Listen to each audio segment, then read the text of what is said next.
ये कहते हैं एक ऐसी स्त्री की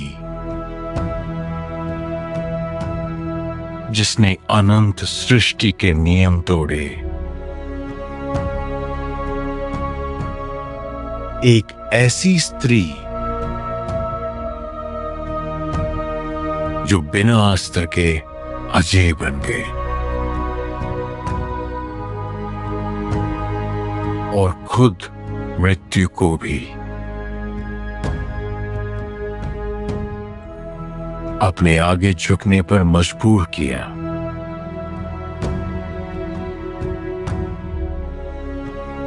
ये कथा है उस आग की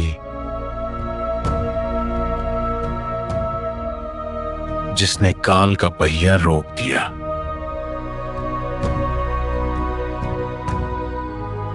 ये है सावित्री।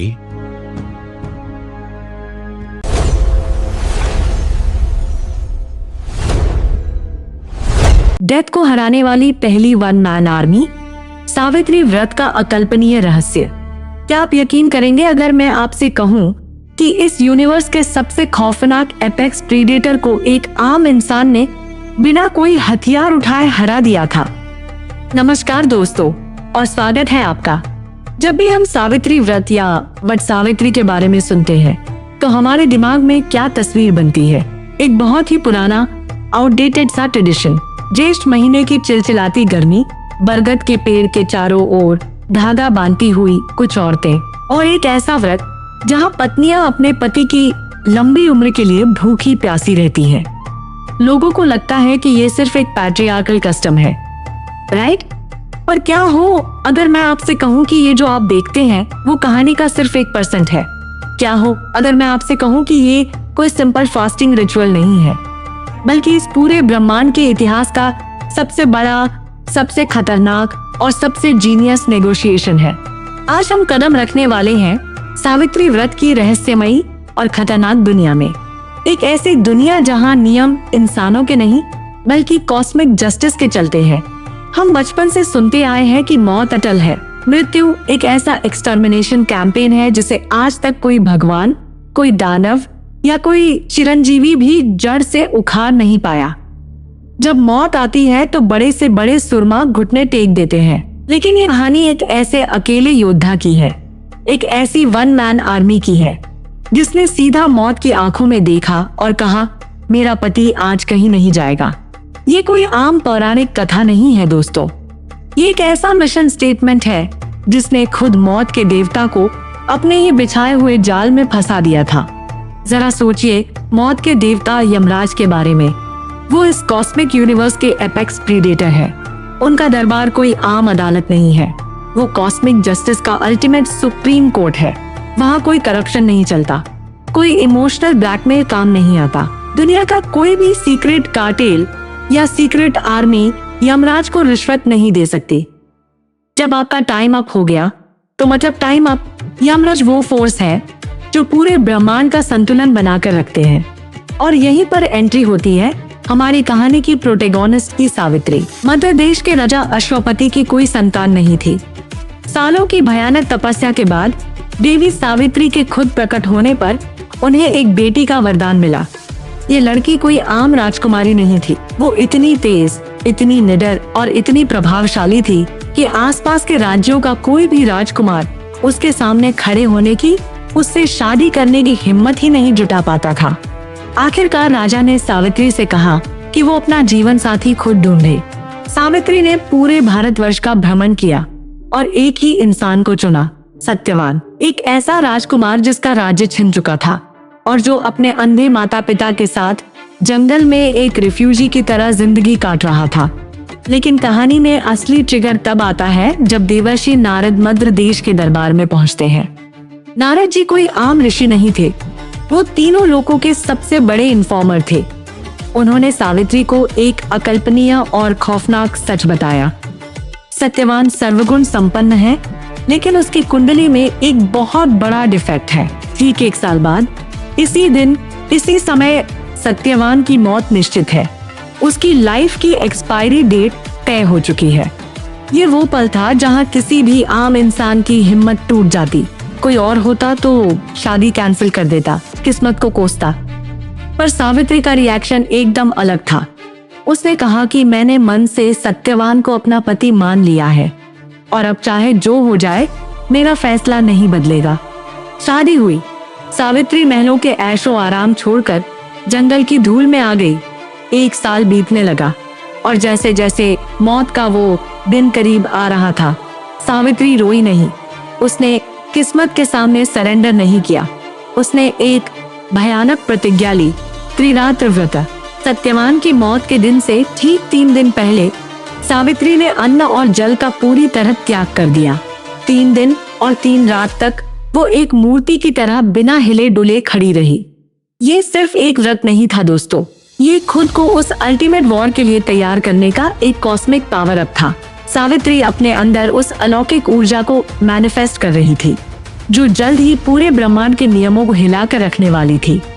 वो खौफनाक दिन आ गया। सुबह का वक्त था। सत्यवान हमेशा की तरह जंगल में लकड़ियां काटने जाने लगा। सावित्री, जिसने 3 दिन से एक बूंद पानी नहीं पिया था, उसने भी साथ जाने की जिद की। जंगल के उस सन्नाटे में एक अजीब सा भारीपन था। सत्यवान ने कुल्हाड़ी उठाई और पेड़ पर वार किया। अचानक उसके सिर में ऐसा भयानक दर्द उठा जैसे उसके दिमाग में कोई ज्वालामुखी फट पड़ा हो। वो पसीने से तरबतर होकर सावित्री की गोद में गिर गया और तभी जंगल की हवा एकदम सर्द हो गई। पक्षियों ने चहचहाना बंद कर दिया। सावित्री के सामने एक विशाल, खौफनाक और चमत्कारी आकृति प्रकट हुई। लाल आंखें, भयानक रूप, हाथ में काल पाश। ये कोई यमदूत नहीं था दोस्तों।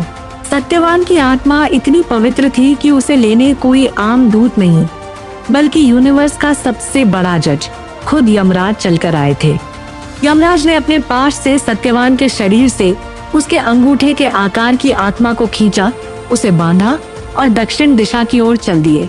एक आम इंसान यहीं टूट जाता, रोता, चिल्लाता, लेकिन सावित्री ने जो किया उसने इतिहास रच दिया। वो उठी और यमराज के पीछे पीछे चलने लगी। यहीं से शुरू होता है असली मास्टरमाइंड गेम। कुछ दूर चलने के बाद यमराज ने पीछे मुड़कर देखा। उन्होंने भारी आवाज में कहा, सावित्री, तुम्हारा सफर यहीं तक था। एक जीवित इंसान इस सीमा के पार नहीं जा सकता। वापस जाओ और अपने पति के अंतिम संस्कार की तैयारी करो। पर सावित्री वापस नहीं मुड़ी।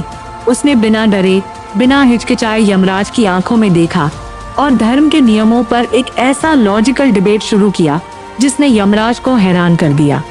सावित्री ने कहा, प्रभु, सनातन धर्म कहता है कि जहाँ पति जाता है वहीं पत्नी का जाना तय है, और वैसे भी विद्वानों का कहना है कि किसी सज्जन पुरुष के साथ 7 कदम चलने से ही मित्रता हो जाती है।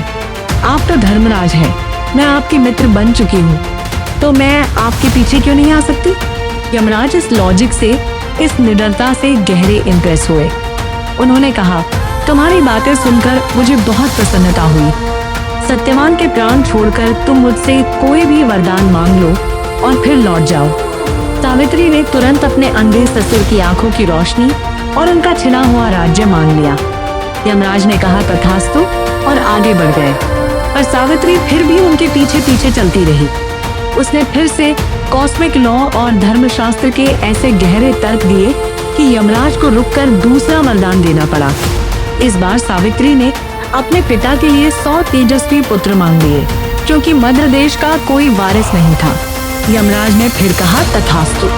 लेकिन दोस्तों, मिस्ट्री यहीं खत्म नहीं होती। यमराज अब थोड़े इरिटेट हो रहे थे। वो एपेक्स प्रीडेटर थे। उन्हें इस तरह कोई इंसान फॉलो करे, ये उनके रूल्स के खिलाफ था।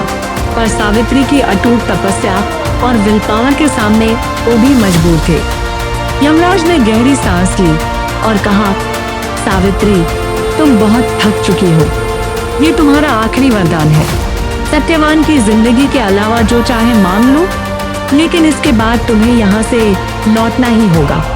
अब ध्यान से सुनिएगा, क्योंकि यही वो मास्टर स्ट्रोक है, यही वो अल्टीमेट ट्रैप है जिसने मौत के देवता को मात दे दी। सावित्री ने हाथ जोड़े और बड़े ही शांत स्वर में कहा, प्रभु, अगर आप मुझसे इतने ही प्रसन्न हैं, तो मुझे सत्यवान से 100 बलवान और यशस्वी पुत्रों की प्राप्ति का वरदान दीजिए। यमराज बहुत जल्दी में थे। वो बस इस बहस को खत्म करके अपने लोक लौटना चाहते थे। उन्होंने बिना उस बात की गहराई को समझे तुरंत कह दिया, तथास्तु, और यमराज तेजी से आगे बढ़ गए। लेकिन सिर्फ 2 कदम, केवल 2 कदम चलने के बाद कॉस्मिक जस्टिस के उस सुप्रीम कोर्ट के चीफ जस्टिस के कदम अचानक रुक गए। उनके दिमाग की बत्ती जली। जरा सोचिए, यमराज ने अभी अभी क्या वरदान दिया है कि सावित्री को 100 बेटे होंगे, और वो भी सत्यवान से। लेकिन सत्यवान की आत्मा तो यमराज के पास कालपाश में बंधी हुई है। धर्मराज यमराज के नियमों के अनुसार एक सती स्त्री किसी और पुरुष के बारे में सोच भी नहीं सकती। तो बिना सत्यवान के जिंदा हुए सावित्री माँ कैसे बन सकती है?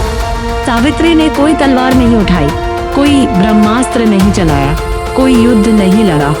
उसने यमराज को उनके ही शब्दों के जाल में बुरी तरह फंसा दिया था। अब ब्रह्मांड का संतुलन खतरे में पड़ गया था। यमराज अपने ही वरदान से बंध चुके थे। अगर वो सत्यवान की आत्मा को अपने साथ ले जाते हैं तो उनका अपना दिया हुआ वरदान झूठा साबित हो जाता, जो कि कॉस्मिक लॉ के बिल्कुल खिलाफ था। एक भगवान अपना ही वचन नहीं तोड़ सकता। मौत के अजय देवता को पूरे ब्रह्मांड के सामने एक अकेली इंसान औरत के सामने अपनी हार माननी पड़ी। यमराज क्रोधित नहीं हुए, इसके विपरीत वो मुस्कुराए। उन्होंने सावित्री को केवल सत्यवान की जिंदगी ही वापस नहीं दी, बल्कि उसे एक ऐसा सम्मान दिया जो आज तक किसी इंसान को नहीं मिला था। यमराज ने खुद अपने हाथों से सत्यवान की आत्मा को पाश से आजाद किया और उसे 400 साल की लंबी उम्र का आशीर्वाद दिया। जंगल में बरगद के पेड़ के नीचे सत्यवान अचानक ऐसे उठ बैठा जैसे वो किसी बहुत गहरी नींद से जागा हो। उसके पिता की आंखें वापस आ गईं। उनका राज्य बिना किसी युद्ध के वापस मिल गया। सब कुछ एक परफेक्ट हैप्पी एंडिंग की तरह सेटल हो गया।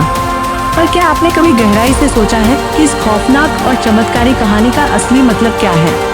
ये कोई सिंपल मैजिक ट्रिक नहीं थी। ये एक 1 मैन आर्मी का वो अल्टीमेट मिशन स्टेटमेंट था, जिसने ये साबित कर दिया कि अगर आपका विजन एकदम क्लियर है, आपकी तपस्या में वो आग है और आपकी स्ट्रैटेजी पक्की है, तो आप डेथ जैसी अपराजय ताकत को भी मैनिपुलेट कर सकते हैं। ये कहानी वट वृक्ष यानी बरगद के पेड़ के नीचे घटी थी। बरगद का पेड़ हिंदू धर्म में अमरता का प्रतीक है, वो कभी मरता नहीं है। सावित्री व्रत आज भी उसी अमर सीक्रेट एनर्जी को कैरी करता है। जब औरतें आज उस बरगद के पेड़ के चारों ओर धागा बांधती हैं, तो वो कोई अंधविश्वास नहीं निभा रही होती। वो उस प्रतिज्ञा को रिक्रिएट कर रही हैं। वो उस अकल्पनीय विल पावर को मैनिफेस्ट कर रही हैं, जिसने कभी कॉस्मिक जस्टिस के अटल नियमों को भी रीराइट करने पर मजबूर कर दिया था। पर असली सवाल ये है दोस्तों कि क्या ये कहानी सिर्फ हमारे पास्ट का एक भूला बिसरा हिस्सा है? आज हम कलयुग में जी रहे हैं, एक ऐसा दौर जहां रिश्ते कांच से भी ज्यादा कमजोर हो चुके हैं, जहां इंसान जरा सी चुनौती, जरा सी परेशानी के सामने घुटने टेक देता है। डिप्रेशन और हार मान लेना आज का नया नॉर्मल बन चुका है। लेकिन सावित्री की ये ऊर्जा आज भी जिंदा है। ब्रह्मांड का संतुलन आज भी उन्हीं लोगों के सामने अपना सिर झुकाता है, जो किसी भी कीमत पर अपनी नियति खुद लिखने की हिम्मत रखते हैं। क्या सावित्री की ये कहानी सिर्फ हमारे पास है, या हर उस इंसान के लिए फ्यूचर की गारंटी जो अपनी लिखी हुई किस्मत को फाड़कर अपनी कहानी खुद बनाने का हौसला रखता है? वीडियो देखने के लिए शुक्रिया। मिलता हूँ आपसे अगली वीडियो में। वीडियो देखने के लिए बहुत बहुत शुक्रिया दोस्तों। अगर आपको ये वीडियो पसंद आई तो इसे लाइक जरूर करें, अपने दोस्तों के साथ शेयर करें और हमारे चैनल को सब्सक्राइब